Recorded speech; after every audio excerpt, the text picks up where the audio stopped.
আজ শুনবেন ভূত বাগানের কথামালায় বিভূতিভূষণ মুখোপাধ্যায় রচিত গল্প অশরীরী।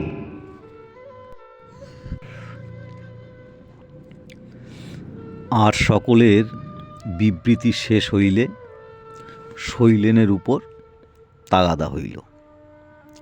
এবার এ বিষয়ে তোমার কি অভিজ্ঞতা আছে বলো। শৈলেন বলিল, আমায় বরং ছেড়ে দাও। সুধেন প্রশ্ন করিল, তার কারণ? শৈলেন বলিল, আমি যদি কিছু বলতে যাই তোমরা তার মধ্যে নিশ্চয়ই কোনো গল্পের প্লট আছে মনে করে বসো। ফলে এমন সন্দেহের সঙ্গে প্রত্যেক কথাটি শোনো তোমরা যে আমি বলে কোনো আরামই পাই না। কোথায় ভরা বিশ্বাসে মন দিয়ে শুনবে, তা না কেবলই আমার প্লটের ফাঁকি ধরে ফেলার চেষ্টা করো। যখন সত্যি কোনো গল্প হাঁকড়াই তখন এটা সহ্য করা যায়, কিন্তু যখন নিজের ব্যক্তিগত অভিজ্ঞতার বর্ণনা করছি তখনও যদি। তারাপদ বলিল, এতে অভিমানের কিছু নাই, এ তোমাদের প্রায়শ্চিত্ত। তোমরা লেখকেরা সামান্য অভিজ্ঞতাকে ঘুরিয়ে ফিরিয়ে সচেতন অচেতন অবচেতন নানা রকম জিনিসের দোহাই দিয়ে এমন একটা জিনিসের দাঁড় করাও যে তোমরা যে কখন সত্যের যথাযথ রূপ বজায় রাখবে এটা বিশ্বাস করা কঠিন হয়ে পড়ে। সুধেন বলিল, ও বেচারাদের মুশকিল আছে। সত্যের যথাযথ রূপ বজায় রাখলে ওদের পেট চলে না। তোমরা চাও রস, সত্য কথায় তা মোটেই নেই। যুধিষ্ঠিরের সমস্ত জীবন আগাগোড়া দেখে গেলে মাত্র একটি বার রস বা রসিকতার সন্ধান মিলবে, যখন তিনি ইতিগজ বলেছিলেন। অবশ্য কখনো রসের অপব্যয় করেননি বলে রসিকতাটা একটু মারাত্মক রকম হয়ে জমে উঠেছিল। নাও শৈলেন, ওই চমৎকার রাত্রের উপযোগী একটা গল্প ফাঁদো। ব্যক্তিগত অভিজ্ঞতা হয় ভালোই, গাল গল্প হয় আরও ভালো। এই ভুতুরে রাত্রির রুদ্র রসে আমরা একটু ডুবে থাকতে চাই। সুধেন ব্যাপারটা ভালো করিয়া গায়ে জড়াইয়া গুটাইয়া বসিল। শৈলেন বলিল, না, মিথ্যেবাদী বলে ক্রমেই যেরকম বদনাম হয়ে যাচ্ছে, সত্যিকার অভিজ্ঞতাটাই একটা বলি। সুধেন বলিল, আমার গা শিউরানি চাই, কিন্তু সেই জন্য আমি গা আর মন দুটোকেই মুড়ি দিয়ে তৈরি করে বসেছি। শৈলেন বলিল, যাতে আমার সমস্ত শরীর অসাড় করে সংজ্ঞা লোপ করে দিয়েছিল, তাতে তোমার গায়ে একটু কাটাও জাগাতে পারবে না। এত বড় বীর তোমায় আমি মনে করি না। একটু চুপচাপ গেল। অলৌকিক গল্পের উপক্রমণিকা হইতে মৌনতা। গল্প বলিবার বা শুনিবার আগে লোকে যেন অনুভব করে সে একটা নিষিদ্ধ জগতে প্রবেশ করিতেছে।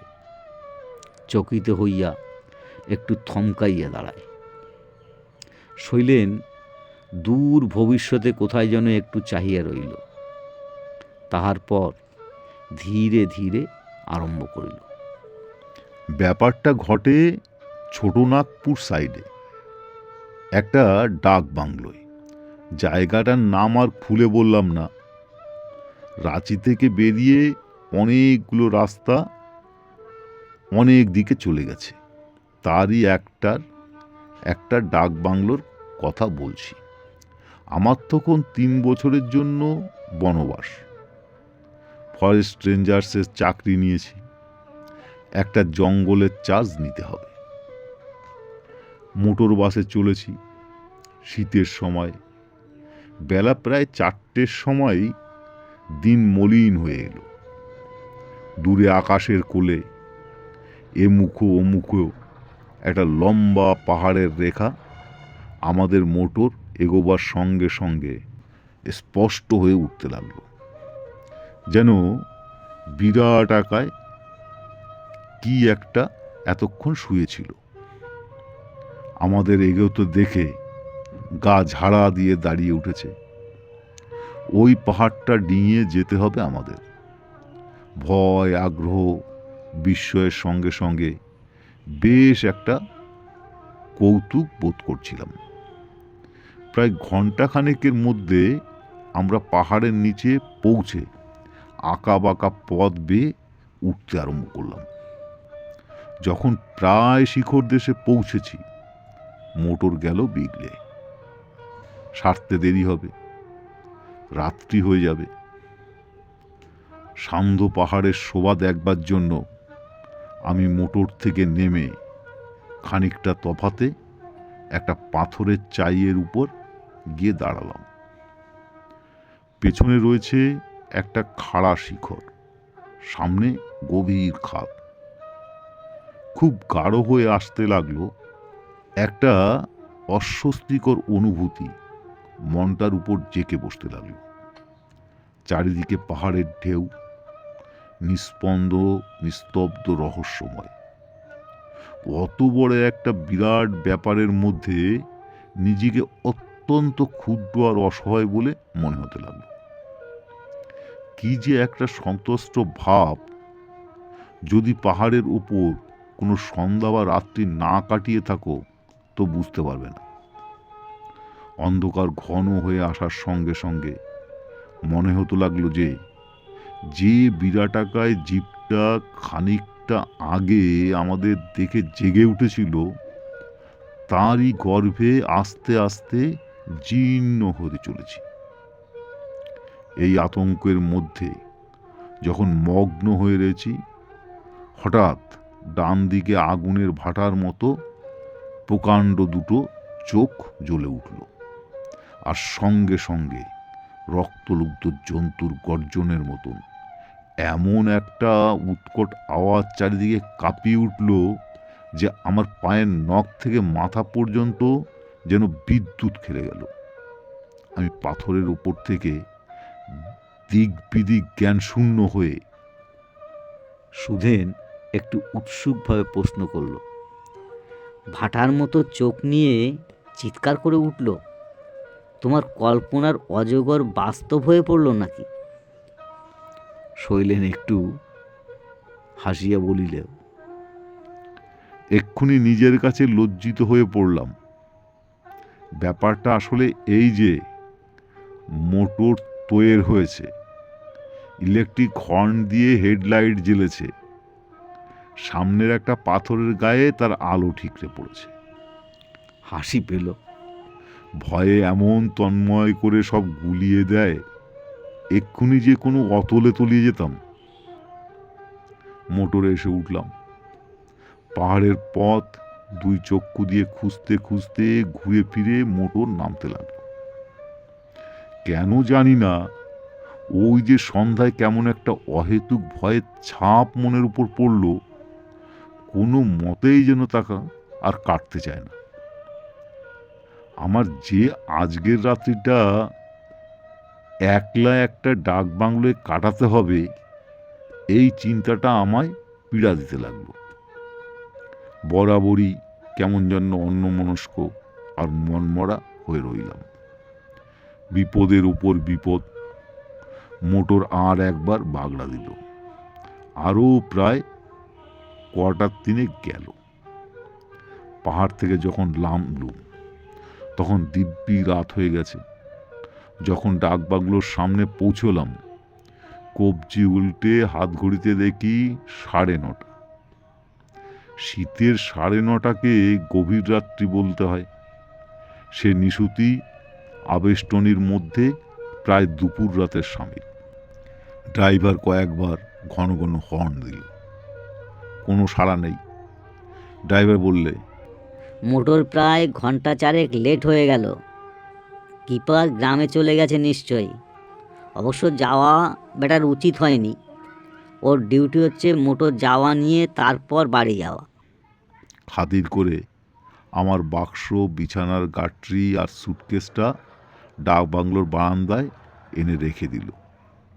বলল, আপনার টর্চ রয়েছেই, একটু দূরেই গ্রাম, সেখানে গেলেই তারা কিপারকে ডেকে দেবে। কিন্তু বাবু, কি একটা বলতে গিয়ে হঠাৎ থেমে গেল। প্রশ্ন করলাম, কি? এ সময় মোটর থেকে তাগাদার হর্ন বেজে উঠল। না কিছু নয়, মানে এখানকার যে কিপার। আবার তাগাদা হয়, তাড়াতাড়ি চলে যেতে বলল। একলা মানুষ, তা ভয় পাবার কিছু নেই এমন। কিছু বলতেও পারলাম না, প্রায় ঘন্টা 3-4 লেট হয়ে যাচ্ছে। মোটরটা চলে গেল। যতক্ষণ তার একটু আওয়াজ শোনা গেল কান পেতে রইলাম। একবার একটা শেষ হর্নের পর একেবারে নিঃশব্দ হয়ে গেল, যেমন দপ করে একবার জ্বলে উঠে প্রদীপ নেবে। আওয়াজটা সেই রকম একটা আর্তনাদ করে যেন নিভে গেল। নির্জন বাড়িটার বারান্দায় আমি নিশ্চল হয়ে দাঁড়িয়ে রইলাম। জায়গাটা চারিদিকে পরিষ্কার, বেশ খানিকটা পর্যন্ত দেখা যায়। দৃষ্টির সীমার বাইরেই নিবিড় অন্ধকার। ডান দিকটায় অন্ধকার যেন আরও এক পোজ ঘন। যেটা পেরিয়ে এলাম সেই পাহাড়টার দিকটা বেশ গুছিয়ে ভাবতে পারছি না।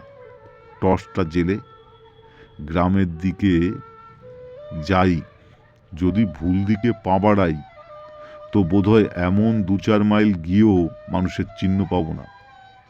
দেখে তো আসছি সমস্ত দিন নিতান্ত বিরল বসতির দেশ।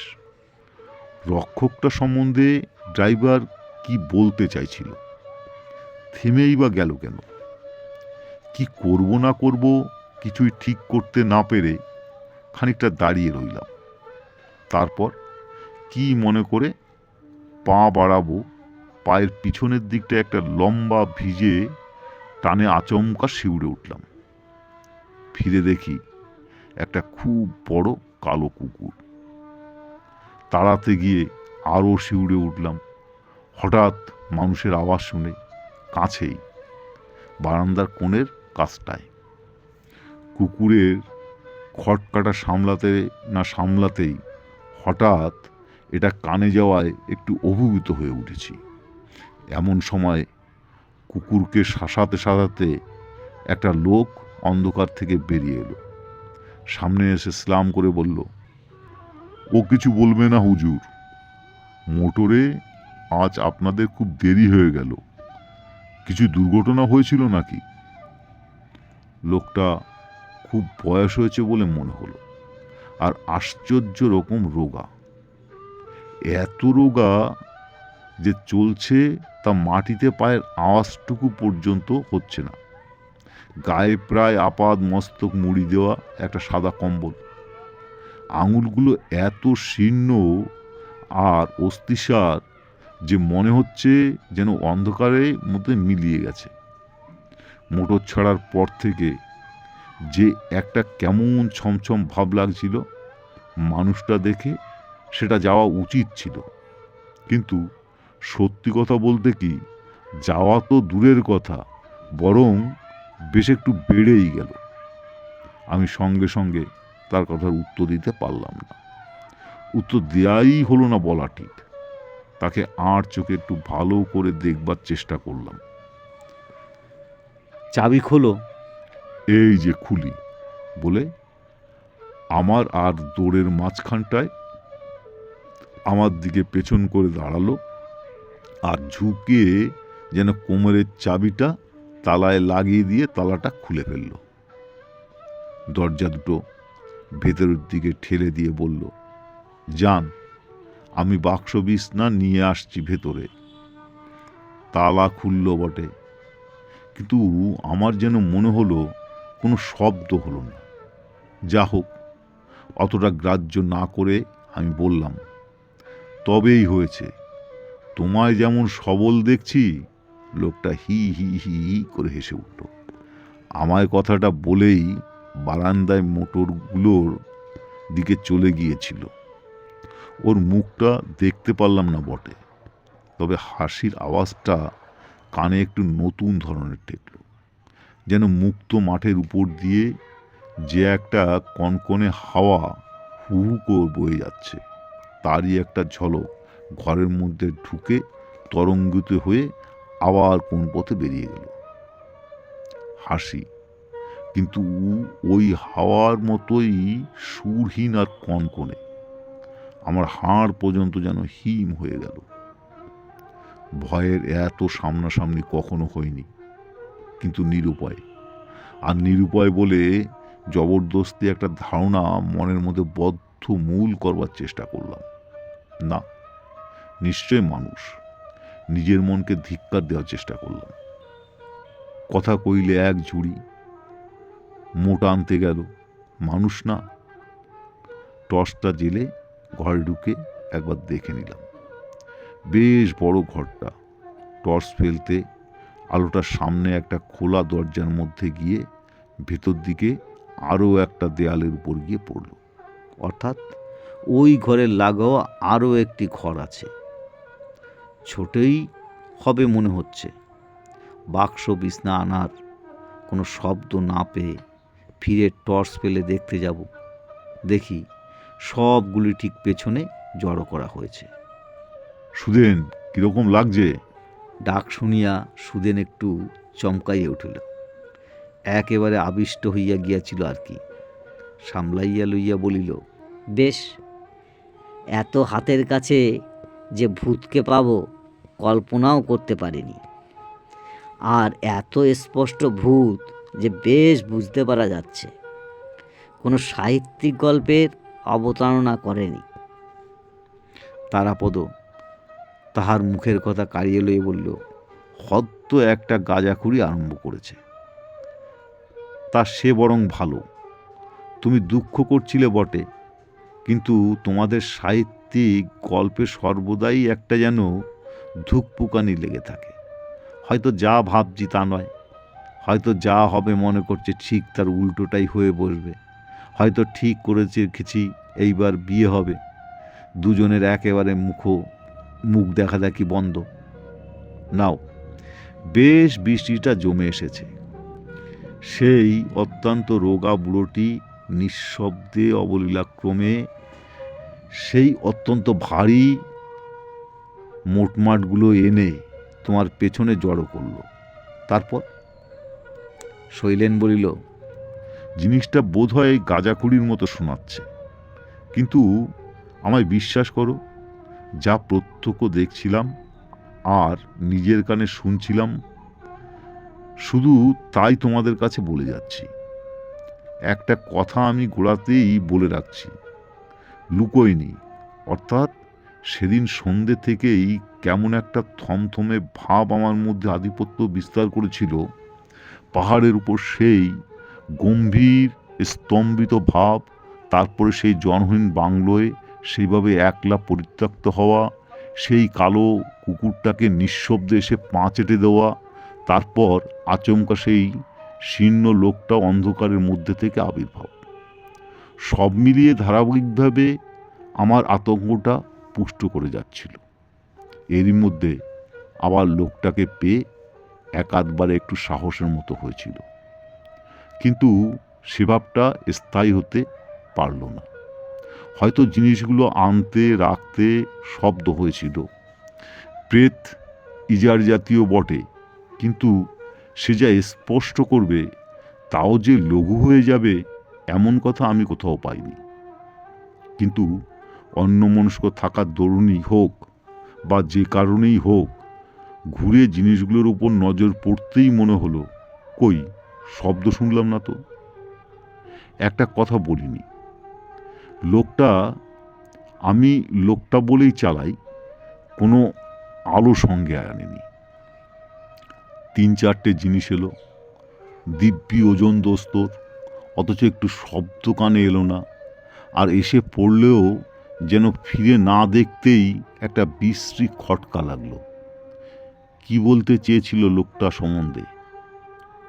ওই নয় তো যে সে নিজে দূরে থাকার দরুন সব সময় আসতে পারে না। আর সেই ফাঁকতালে চিন্তার মাঝখানে সমস্ত শরীরটা আমার শিউরে উঠল। আবার তখনই সে ভাবটা কেটে গেল, কেননা কড়া টর্চের আলোয় স্পষ্ট দেখছি একটা মানুষ ঘরের মধ্যে চলাফেরা করছে। এই শুনলাম, কথা কইল, শটটা একটু কাঁপা, কিন্তু নাকি নয়। যে অবস্থায় সন্দেহ আবার বেশিক্ষণ স্থায়ী হয় না। মনটাকে আবার ধারস্থ করে নিলাম। বললাম, বিছনাটা পেতে ফেলো দেখিনি। আচ্ছা, আগে আলোটা জেলে ফেলো। কোথায় আলোটা? টর্চ আর কতক্ষণ জেলে রাখবো? জেলে রাখাই মানেই তো পয়সা পোড়ানো। আলাপটা সহজ করে ফেলবার জন্যে একটু রসিকতাও করেছিলাম। লোকটা সেই রকম হি হি করে হেসে উঠে বলল, না, টর্চ আর আপনাকে বেশিক্ষণ জেলে রাখতে হবে না বাবু। প্রায় সঙ্গে সঙ্গেই একটা মজা হলো। টর্চের চাবিটা টিপে ধরে টর্চটা জেলে রাখছিলাম, আঙুলটা একটু আলগা হয়ে গিয়ে টর্চটা নিভে গেল। আলগাভাবে ধরে রাখলে স্প্রিংওয়ালা টর্চগুলো হয় এরকম, কিন্তু এক্ষেত্রে আর জ্বলল না, ফিউজ হয়ে গেল। বললাম, টর্চটা খারাপ হয়ে গেল। অত কড়া একটা আলো নিভিয়ে যাওয়ায় আরও অন্ধকার হয়ে গেছে। কাউকে দেখতে পেলাম না, কোনো উত্তরও পেলাম না। টর্চটা হঠাৎ ফিউজ হয়ে যাওয়াটা খেয়ালের মধ্যে আনিনি। ওরকম কয়েকবার হয়েছে, কিন্তু উত্তর না পেয়ে গায়ে কাটা দিয়ে উঠল। হাত দুয়েকের মধ্যে এই লোকটা ছিল, অথচ উত্তর নেই কেন? একবার মনে হলো হাতটা চালিয়ে দেখি ঠেকে কিনা কারোর গায়ে, কিন্তু কেন বলতে পারি না, সাহস হলো না ওই পরীক্ষা করতে। নিজের গলার আওয়াজ নিজেরই ভয় লাগছে। একটু জোরে আওয়াজে প্রশ্ন করলাম, কোথায় গেলে? উত্তর নেই, শুধু হাওয়ার শব্দটা আরো স্পষ্ট হয়ে উঠছে। বুঝতে পারছি শরীরটা ঝিমঝিম করে আসছে। মরিয়া হয়ে আরো জোরে বললাম, গেলে কোথায়? তোমার যে আলো আনতো বললাম, শুনছো? হঠাৎ থেমে যেতে হলো।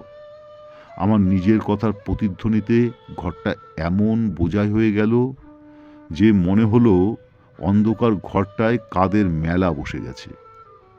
আমার ভয়ে অতি সজাগ কানে শোনালো যেন ঘরের চারিদিকের শত কণ্ঠে কারা আমারই মধ্যে ব্যঙ্গ প্রতিধ্বনি করে বলছে, গেলে কোথায়? তোমায় যে আলো আনতে বললাম, শুনছো? অনুভব করছি মাথার চুলগুলো যেন কদম ফুলের মতন খাড়া হয়ে উঠেছে। কি যে করব বুঝতে না পড়ে অসাড় হয়ে খানিকক্ষণ চুপ করে রইলাম। তারপর পাশের নজর পড়তে মনে পড়ল দরজাটা খোলা আছে। একটা চিৎকার করে ছুটে বেরোতে যাব, দেখি সামনের দেয়ালে একটা অস্পষ্ট আলো পড়ল। প্রায় সঙ্গে সঙ্গেই লণ্ঠন হাতে পাশের ঘর থেকে লোকটা বেরিয়ে এলো। পাশে জমাট বাঁধা এক খাবলা অন্ধকারের মতো সেই কুকুরটা। ময়লা চিমনি, তেলটা নিশ্চয়ই খারাপ। খানিকটা ধোঁয়ার নিচে একটা মিট মিটে শিখা জ্বলছে। গাছের শেকড় যেমন মাটি আঁকড়ে থাকে, সেই রকমভাবে লিকলিকে কালো কালো দুটো আঙুল দিয়ে লোকটা লণ্ঠনের হাতলটা লেপ্টে ধরেছে। অস্পষ্ট আলো তার কোটরগত চোখে উঁচু দেওয়ালে হাড়ের উপর পড়ে উৎকৃষ্ট দেখাচ্ছে। কিন্তু তা দেখাক, রোগা মানুষ, উপায় কি? যা হোক, ভূত তো নয়। ভূতে তো আর আলো জেলে আনবে না। একটু অভিপ্রত হয়ে বললাম, তাই বলি, তুমি বুঝি আলো জ্বালতে গিয়েছিলে? হ্যাঁ, আলোটা জেলে নিয়ে এলাম। এবার আপনার বিছনাটা করে দিই। খাবেন কি? বললাম, সেজন্য ভাবনা নেই, টিফিন ক্যারিয়ারে আমার খাবার আছে, তুমি শুধু বিছনাটা করে দাও।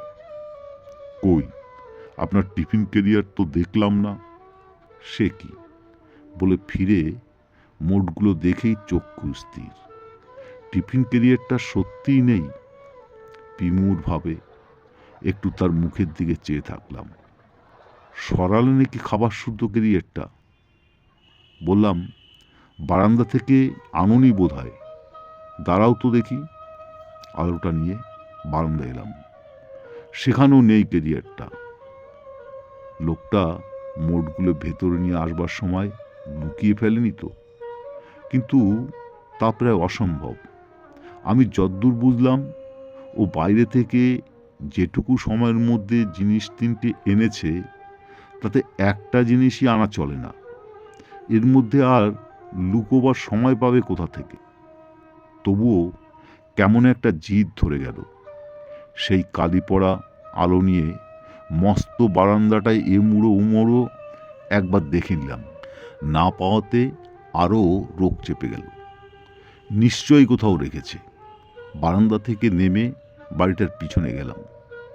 একহারা বাংলো, মাঝখানে একটা বড় ঘর, দুদিকে দুটো ছোট ছোট ঘর, সামনের দিকে বারান্দা আছে, পিছন দিকেও তাও নেই। বাড়িটার পরেই পরিষ্কার জমি, কোথায় লুকোবে? অথচ টিফিন ক্যারিয়ার আমি এনেছি। বাসে একবার পড়ে গিয়ে বাটিগুলো আলগা হয়ে গেছিল, গুছিয়ে ভালো করে বসিয়ে নিলাম। তবে চিন্তার মধ্যে হঠাৎ দূরে নজর পড়ার মনে হলো, খানিকটা দূরে কম্পাউন্ডের শেষে একটা ঘরের মতো আছে। চোর যেন ধরে ফেলেছি, এই রকম উৎসাহ নিয়ে এগোলাম। একটা ছোট্ট ঘর, শিকল দেওয়া। ঢুকে ভিতরে গিয়ে দেখি একটা কেরোসিন তেলের আধ ভরা টিন, দুই আলো, গোটা 2 বালতি। টিফিন ক্যারিয়ার নেই। রাগ কি জিদ, কি নিরাশা, কি ঘরে ফিরে আবার সেই লোকটাকে দেখতে পাওয়ার ভয়, ঠিক বলতে পারছি না। তবে এটা বেশ মনে আছে যে নিশিতে পাওয়ার মতো আমি ক্রমাগতই সেই মিটমিটে লণ্ঠনটা হাতে করে বাড়িটার চারিদিকে চক্কর দিয়ে চলেছি। 2 বার 4 বার 5 বার, তারপর আর হিসাব নেই। ঘরেই চলেছি, মনে শুধু একটি মাত্র প্রশ্ন, আমার খাবার কোথায় গেল? ক্যারিয়ারের মধ্যে করে আনা খাবার কোথায় গেল? আমার খাবার ভেতরে ভেতরে কার সঙ্গে যেন একটা তুমুল তর্ক বেঁধে গেছে। বাহ, গেলেই হলো খাবার। অত কষ্ট করে সাত করে নিয়ে এলাম। মাটির দিকে চেয়ে খুব একমনে খুঁজছিলাম। হঠাৎ একেবারে চোখ তুলতে প্রায় আঁতকে উঠলাম। পাহাড়টা যেন ঘাড়ের উপর এসে পড়েছে। প্রথমে তারসটা কেটে গেলে বুঝতে পারলাম ব্যাপারটা কি। পাহাড়ের ঠিক মাথায় সবে এক ফালি চাঁদ উঠেছে। তারই আলোয় পাহাড়ের উপরের রেখাটা স্পষ্ট হয়ে ওঠানামা করছে। পাহাড়টা যেন খুব কাছে, কিন্তু অন্যমনস্ক হওয়ায় একটা ফল হলো। নিজে যেন কোথায় হারিয়ে জ্ঞান হলো। দেখি আলোটাতে আর কিচ্ছু নেই। গাঢ় কালির মধ্যে দিয়ে একটা ক্ষীণ রাঙা টকটকে শিখা কোনো রকমে দেখা যাচ্ছে। হঠাৎ গাটা শিউরে উঠল। হাতে হাত দিয়ে দেখি একেবারে হিম হয়ে গেছে। চাঁদের অস্পষ্ট আলোয় ঘড়িটাতে দেখি প্রায় 1টা। অন্তত ঘন্টা 3 ঘুরছি এই 6টা খানেক বাড়িটার চারিদিকে, ঘুরে ঘুরে আবার খুঁজছি। শৈলেন একটু চুপ করিয়া সিগারেটে একটা দীর্ঘ টান দিয়া ধীরে ধীরে ধোঁয়া ছাড়িতে লাগিল। তারাপদ বলিল, বৃষ্টি দেখছি আজ আর থামবে না। সুধেন কহিল, তোমার বাহাদুরি দেব, জ্ঞানটা হওয়ার সঙ্গে সঙ্গে অজ্ঞান হয়ে পড়লে না, প্রায় সেই রকমই হয়। লোকে ভয়ের মধ্যে অনেক সময় ঠিক থাকে, কিন্তু ভয়ের ঝটকা কেটে গেলে যখন দেখে কি অবস্থার মধ্যে ছিল, তখন অনেক সময় আর টাল রাখতে পারে না, অনেক সময় মারা পর্যন্ত যায়। শৈলেন ধীরে ধীরে যেন আবিষ্টভাবে বলল, অজ্ঞান তখনও হইনি, তবে কেন যে হইনি আমার এখনো আশ্চর্য বোধ হয়। ফিরে এসে দেখি লোকটা বারান্দায় একটা যেন কালো ছায়ার মতো দাঁড়িয়ে আছে। ভয় হলো, কিন্তু তার চেয়ে বেশি হলো রাগ। বললাম, আমি ঘন্টা তিনেক, কি ভেবে কথাটা আর শেষ করলাম না। লোকটা দু হাতে চোখ রগড়ে ঘর ঘরে অথচ অত্যন্ত চাপাসরে বলল, ঘুমিয়ে পড়েছিলাম বাবু, ঘুম কাতুরে মানুষ, পেলেন না? বললাম, না। বাসে এনেছিলেন ঠিক মনে আছে? আমার রাগটা আরও বেড়ে গেল।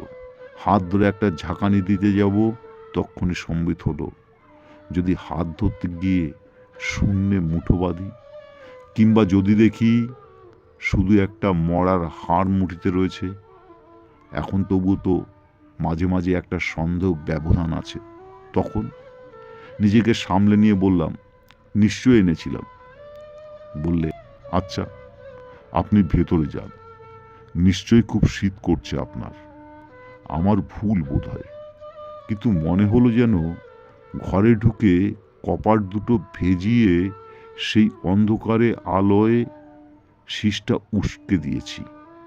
এইটুকুর মধ্যে লোকটা দরজা ঠেলে ঘরে ঢুকলো, টিফিন ক্যারিয়ারটি সামনে রেখে দিয়ে বলল, এই নিন। সেদিন আমি মনের একটা অদ্ভুত অনুভূতির পরিচয় পাই। ভয়ের চরম অবস্থায় আর ভয় থাকে না। মনস্তাত্ত্বিকরা বলেন এটা বড় ভীষণ অবস্থা, এটা ঠিক বর্ডারল্যান্ড। আর সন্দেহ নেই, বেশ বুঝতে পারছি। হাতখানেক দূরেই প্রেতাত্মা, তারই সঙ্গে কথা কইছি। বেশ স্পষ্ট দৃঢ়স্বরে জিজ্ঞাসা করলাম, কোথায় পেলে? হি হি করে হাসির সঙ্গে উত্তর হলো, আপনি যেখানে রেখেছিলেন। প্রতি মুহূর্তেই উৎকট ভয়ের একটা ঢেউ যেন সমস্ত শরীর তোলপাড় করে ভেঙে পড়েছে, আবার মিলিয়ে যাচ্ছে। ক্রমে মরি হয়ে রুক্ষ হয়ে উঠেছে, কেমন যেন একটা নেশা চেপে গেছে। যা স্পষ্ট নয় সত্য, তার সম্মুখীন হতে হবে। একটু রূঢ়স্বরেই বললাম, রেখেছিলাম মোটর বাসে। সেটা এখন কিছু নয় তো 25-30 মাইল দূরে। সেখান থেকে আনতে হলে। শেষ করতে পারলাম না। নিজের কথাতেই যেন একটা অদ্ভুত ভয়ে শরীরটার ভেতরে শিরশির করে উঠতে লাগলো। 25-30 মাইল দূরে, 25-30 মাইল। এরপর এইটুকু মনে পড়ে যে হি হি করে একটা ক্ষীণ হাসি হতে হতে একবার কত দূর পর্যন্ত গিয়ে যেন মিলিয়ে গেল। আর অল্প একটু মনে পড়ে বরফের মতো একটা ঠান্ডা কঠিন স্পর্শের অনুভূতি। শৈলেন চুপ করিল। মনে হইল কাহিনীটা বলিতে সে যেন একটু শ্রান্ত হইয়া পড়িয়াছে। ক্রমে তাহার সহজ ভাবটা ফিরিয়া আসিল। এবার বেশ ঘরোয়া কথাবার্তার মধ্যে বলিতে লাগিল। মাঝে অল্প জ্ঞান হয়েছিল কিনা ঠিক মনে নেই, তবে এটুকু ভালো করে যখন জ্ঞান হলো তখন সকাল হয়েছে। দেখি আমার চারিদিকে বেশ একটা ভিড় জমেছে। আমি একটা বড় ঘরের একটা খাটের উপর শুয়ে আছি।